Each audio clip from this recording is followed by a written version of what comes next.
अस्सलाम वालेकुम, मैं हुसैमा। कैसे हैं आप लोग? सब उम्मीद करते हैं कि आप लोग बिल्कुल खैरियत से होंगे। आज हम बनाने जा रहे हैं बीफ गोला कबाब। गोला कबाब जो है वो इंतहाई आसान रेसिपी के साथ आपको बताऊंगी कि आप घर में कितनी आसानी से बना सकते हैं।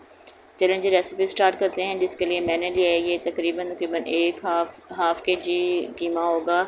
ये थोड़ा सा ज़्यादा है उससे, लेकिन ये मैंने एक दफ़ा फिर से चॉपर, मैंने 2 दफ़ा चॉपर से मैंने गुजारा है ताकि ये अच्छी तरीके से चॉप हो जाए। ये मोटा मोटा रहेगा तो सही नहीं बनेंगे। इसके अंदर मैंने डाली हैं 3 से 4 हरी मिर्चें, लहसुन, अदरक और एक टमाटर चॉप। ये सब कुछ चॉप किया हुआ है चॉपर में। और उसके बाद है ये गरम मसाला, लाल मिर्च, हल्दी और नमक। इन सबको हम अच्छे तरीके से मिक्स करेंगे। इन सबको इसके अंदर ऐड कर देंगे। और उसके बाद मैंने लिखे 2 चम्मच बेसन। आप चाहें तो भुना हुआ चनों को भी भून कर उसको अच्छे तरीके से जो है वो मिक्सी में डाल के मिक्स करके वो भी आप इसके अंदर ऐड कर सकते हैं। इस तरह से हम इसको अच्छे तरीके से गूंद लेंगे जिस तरह हम आटा गूंदते हैं। और ये इतने अच्छे तरीके से मिक्स कीजिएगा कि सारा मसाला जो है वो इसके अंदर अच्छी तरह से एब्जॉर्ब हो जाए। हमेशा गोला कबाब बनाने के लिए जब भी बनाने कम से कम आप 1 घंटा ज़रूर दें उसको ना। और उसके बाद मैंने इसके अंदर एक लीमू जो था वो मैंने फ्रेश लीमू इसके ऊपर निचोड़ दिया था। इससे टेस्ट बहुत अच्छा हो जाता है। और निचोड़ने के बाद जो बीज वगैरह होंगे वो हम अंदर से ऊपर से ही रिमूव कर देंगे। रिमूव करने के बाद हमें जो है इसको अच्छे तरीके से दोबारा इसको मिक्स करेंगे। और उसके बाद इसके टेस्ट को मज़ीद हम जो है अच्छा बनाने के लिए मैंने इसके लिए अंदर डाला है 1 चम्मच भर के ब्रेड क्रम्स का। इससे जो है ये कोटिंग बहुत अच्छी हो जाती है और काफ़ी क्रिस्पी क्रिस्पी जो होता है ना उसका फ्रंट से बनता है। अच्छी तरीके से मैंने देखें इसको गूंद लिया। और उसके बाद उसी बाउल में मैंने इसके अंदर थोड़ी सी स्पेस बनाई है। और मैंने कोयला जो था वो दहकने के लिए रख दिया था। इसको हम थोड़ा सा स्मोक देंगे। कोयले की स्मोक से इसका टेस्ट बहुत अच्छा हो जाता है। ये अंदर मैंने प्याज का टुकड़ा रखा है और उसके ऊपर अब मैं थोड़ा सा ऑयल डाल के इसको कवर कर दूँगी। और इसको मैंने तकरीबन 1 घंटे के लिए छोड़ दिया था, बिल्कुल ऐसे ही ना। आप चाहें तो ऐसे ही उठा के जो है वो फ्रिज में रख दें तो भी कोई हर्ज नहीं है, तो वो बिल्कुल ठीक हो जाएगा। 1 घंटे बाद देखिए मैंने इनको इसके अंदर से रिमूव कर दिया, कोयले को भी और प्याज के छिलके को भी। और इसको दोबारा से एक दफ़ा मिक्स कर लूँगी।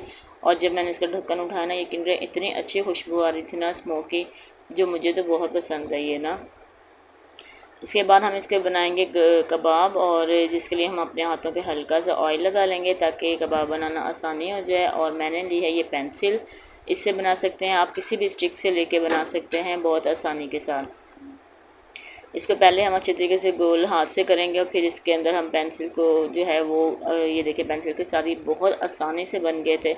और इतने अच्छे तरीके से बन गए क्योंकि हमने जो कीमा है ना उसको बहुत अच्छे तरीके से चॉप किया था। अगर आपका कीमा थोड़ा सा मोटा रह जाता है तो गोला कबाब टूटने का बहुत ज़्यादा चांसेस होते हैं। इसलिए कोशिश करें कि अपने कीमे को 2 से 3 दफ़ा घर में ही चॉपर में से गुजारें थोड़े थोड़ी क्वांटिटी के साथ, तो वो बहुत अच्छा हो जाता है। फिर आपको कुछ भी मिक्स करने के लिए ना, मतलब इसको जोड़ने के लिए ज़रूरत नहीं पड़ेगी। ये रेसिपी स्पेशल ऐसे कबाब वगैरह उन मदर्स के लिए हैं जिनके बच्चे गोश्त नहीं खाते, मीट वगैरह, मतलब कि छोटा या बड़ा कोई भी गोश्त जो है वो काफ़ी बच्चे ज़्यादातर जो है ना वो नहीं खाते हैं। तो उनको ऐसी चीज़ें बना के दें क्योंकि ये सेहत के लिए भी अच्छे हैं, बच्चों के लिए तो बहुत अच्छे हैं। उनको बना के दें ताकि किसी भी ज़रिए से जो है वो गोश्त वगैरह खाना शुरू हो जाए। इसलिए इस तरह के गोला कबाब वगैरह हो गए, इस तरह की चीज़ें रेसिपी जो है ना वो ट्राई करके बच्चों को खिलाएं तो बच्चे आसानी से खा लेते हैं और खुश हो जाते हैं। इसको हम हल्का फ्राई कर लेंगे, कलर चेंज, पहले एक साइड से अच्छे तरीके से फ्राई होने देंगे, फिर जैसे ये गोल्डन कलर करेगा तो हम इसकी साइड चेंज कर देंगे। जब एक दफ़ा साइड चेंज हो जाएगी ना, फिर इसको बिल्कुल भी टूटने की कोई खदशा नहीं होगा। इसको हम आराम से इजीली खिला सकते हैं। और इसको जो है थोड़ा पकाने के बाद, इसको फ्राई करने के बाद हम इसको निकाल देंगे।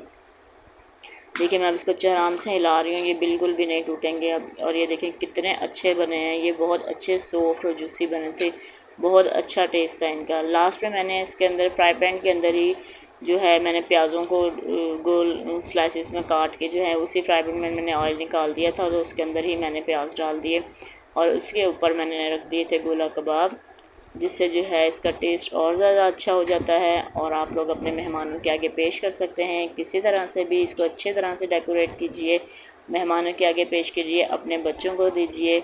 और मेरी रेसिपी को ज़रूर ट्राई कीजिए। और मेरे चैनल को सब्सक्राइब करना बिल्कुल भी मत भूलें, बेल आइकन को दबाना तो बिल्कुल भी मत भूलिएगा।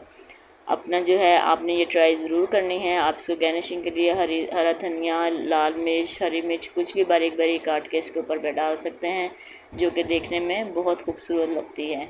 आप चाहें तो इसको अच्छी सी ट्रे में सर्व कर दें या इसी फ्राई पैन में सर्व कर दें, ये आप पे डिपेंड करते हैं। हमारे गोला कबाब हो गए तैयार और अपना बहुत ज़्यादा ख्याल रखिएगा। अल्लाह हाफिज़।